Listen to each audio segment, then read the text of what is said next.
तो तंत्र की हम बात आपसे कर रहे थे। तंत्र में सिर्फ अनुभव है,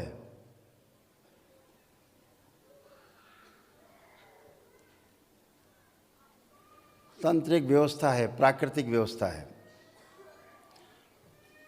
भगवान शिव ने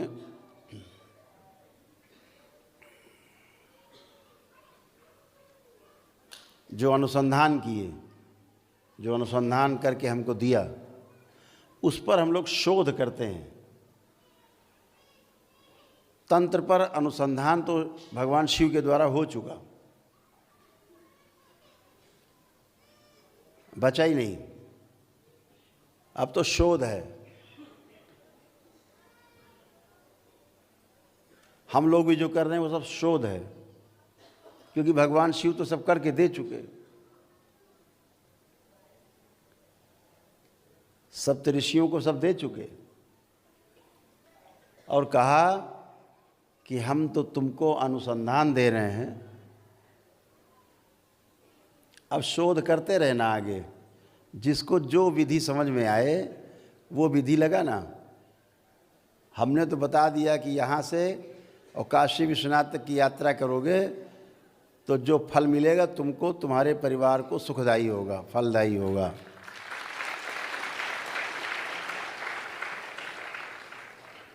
अब तुम जूते पहन के यहाँ से वहाँ तक जाते हो कि नंगे पैर जाते हो,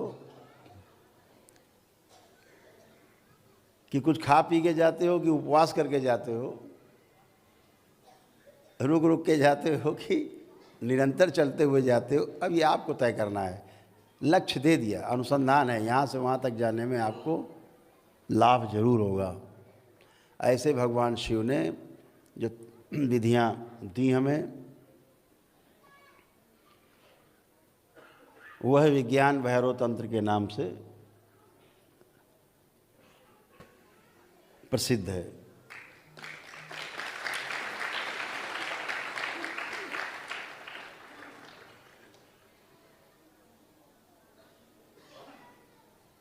अनुसंधान क्या है और शोध क्या है, दोनों सुनने में एक जैसे लगते हैं।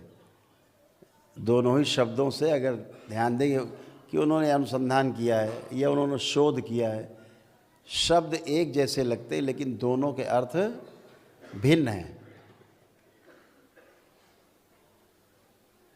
अनुसंधान का अर्थ है कि जो मनुष्य जाति के सामने कभी भी कोई चीज़ नहीं आई, किसी के द्वारा नहीं किया गया, परंपरा से हमें नहीं मिला है पीछे से, तो उसे अनुसंधान कहते हैं, जो पहली बार प्रकट होता है। और जो हमें परंपरा से मिला हुआ है, जैसे भगवान शिव से मिला हुआ है, तंत्र की विधियां मिली हुई हैं,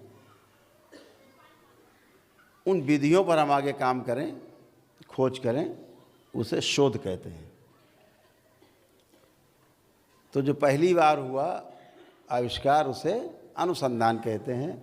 और आविष्कार हो गया, उसके बाद उस पर तमाम खोज करते रहो, बढ़ाते रहो चीज़ों को, और अच्छा करते रहो, ये शोध हुआ। दोनों में वो रिसर्च है। तो जैसे स्मृति विज्ञान है, जिस पर दरबार आपका काम कर रहा है, ये तो था ही, बस लुप्त था। इस कलयुग में यह स्मृति विज्ञान लुप्त था।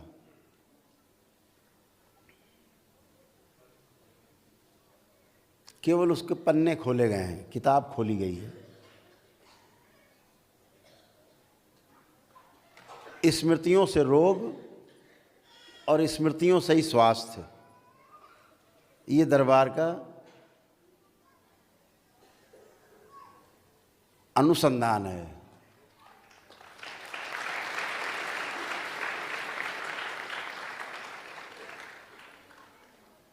अभी तक पूर्व काल में, किसी भी काल में ऐसा नहीं रहा, इस कलयुग में, कि स्मृतियाँ इसकी हटा के उसमें डाल दो, उसकी हटा के निकाल के नष्ट कर दो, अच्छी वाली इस हाथ में खराब वाली इस हाथ में निकाली, नष्ट कर दी, अच्छी वाली डाल दी और आप चंगे। जैसे मोबाइल में सिम कार्ड बदलते ही जो है व्यवस्था बदल जाती है। ये नहीं था, स्मृतियाँ तो थीं। स्मृतियों पर 18 ग्रंथ लिखे हुए हैं, लेकिन वो स्मृतियाँ हैं जो लोगों ने कंठस्थ कर रखी थी, उनके अंदर स्मृतियाँ थीं, उन्होंने बाद में उसको लिपिबद्ध किया है। वो स्मृतियाँ हैं, जैसे मनुस्मृति, उसमें आप लोग सुनते होंगे, एक ग्रंथ का नाम बहुत सुनते होंगे, मनुस्मृति। ऐसे ही 17 और स्मृतियाँ हैं।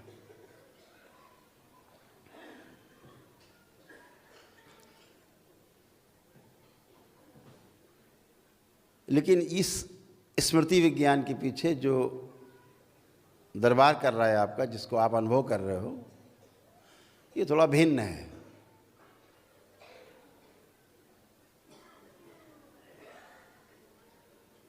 स्मृतियाँ पहले श्राप या वरदान के रूप में काम करती थी। किसी ऋषि मुनि ने किसी को श्राप दे दिया, वो स्मृति है। स्मृतियों का प्रयोग पहले व्यापक रूप से होता था, जैसे भगवान राम ने अपने समय में किया। जब खरदूषण का युद्ध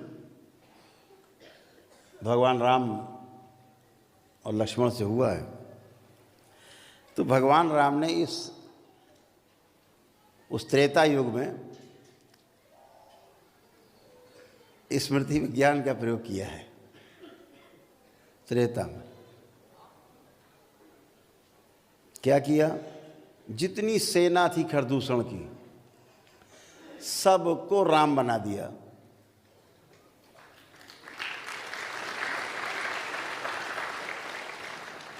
एक स्मृति डाल दी कि जो सैनिक देखे एक दूसरे को, उसको राम ही दिखाई दे। जो सामने तलवार डटे, दोनों तलवार लिए डटे पड़े, दोनों को लग रहा है यही राम है। ऐसे आपस में लड़ करके खरदूषण की सेना मर गई। बचे खरदूषण तो भगवान राम ने निपटा दिया।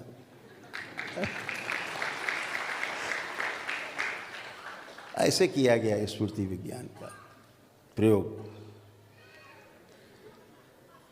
भगवान श्री कृष्ण ने भी स्मृतियों का द्वापर में प्रयोग किया है, बहुत बार किया है।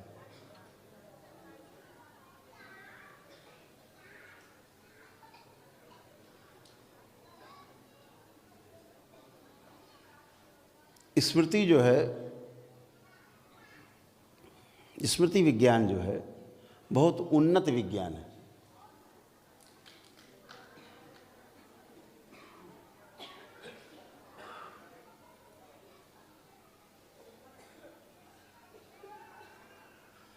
इतना उन्नत है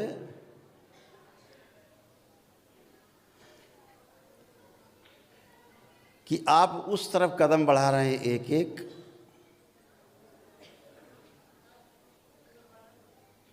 कि पूरी दुनिया में आप 100 जगह एक साथ दिख सकते हैं, अलग अलग काम करते हुए।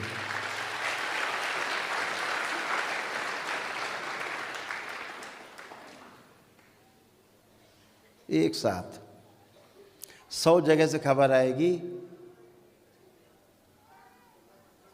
कि भैया वो तो यहाँ है, दूसरा कहेगा नहीं वो तो यहाँ है, तीसरा कहेगा नहीं वो तो हमारे साथ है, चौथा कहेगा अभी भी गए हैं।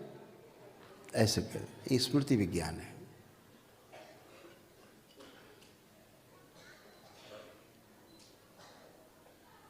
स्मृति बहुत उन्नत विज्ञान है। जैसे यहाँ एक बिटिया रहती है हम लोगों के बीच में, बहुत नाम सुना होगा आप लोगों ने, बहुत दिनों से हमारे पास में है, अपने पति के साथ जो है यहीं शादी हुई। माही नाम सुना, कुछ लोगों ने सुना। तब समय बहुत हुआ करता था हमारे पास, तो खेल खेल में माही की स्मृति निकाल के किसी में डाल देते थे, वो माही बन जाता था। और एक की हम कई में डाल देते थे, सब माही बन जाते थे। अब सब माही आपस में लड़ा करती थी, मैं माही। और मज़े की बात तब होती थी कि 4 माही अकेले असली वाली माही को पकड़ लेती थी।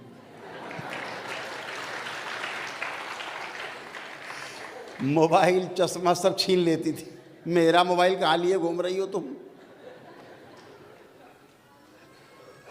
और हद तो तब हो गई जब स्मृति वाली माही सब मिलके असली वाली माही के कमरे में पहुंच गई कि तुम यहाँ क्या कर रही हो, बाहर निकलो, ये कपड़े तुमने क्यों पहने हमारे, उतारो। अगले दिन माही है यहाँ है, अच्छा बाहर हो। अगले दिन माही रोते हुए कि गुरुदेव हमको बचाओ इन माहियों से।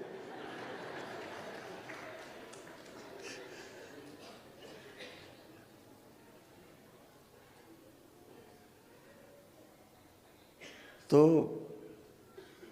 ऐसे किसी की स्मृति किसी में डाल देते तो वही बन जाता था। रामलाल को उठा के श्यामलाल में डाल दिया, अब श्यामलाल रामलाल बन के घूम रहे हैं।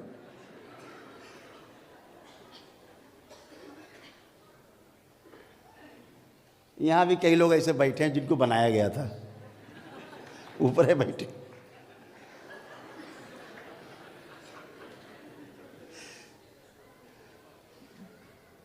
तो स्मृति विज्ञान एक बहुत उन्नत विज्ञान है।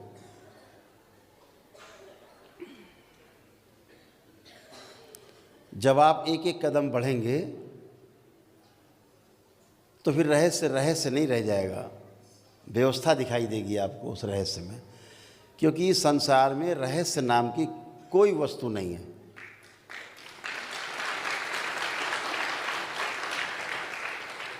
और इस संसार में चमत्कार नाम की भी कोई वस्तु नहीं है।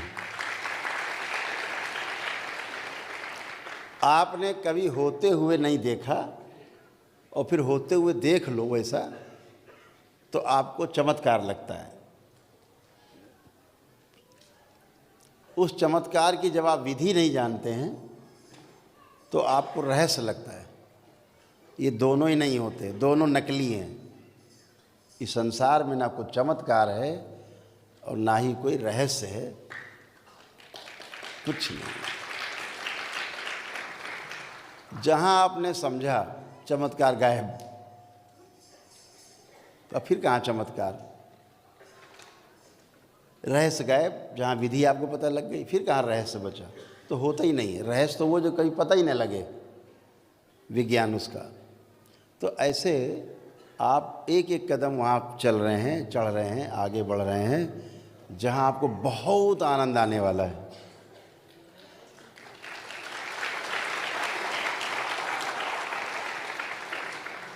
हमारे ऋषि मुनियों ने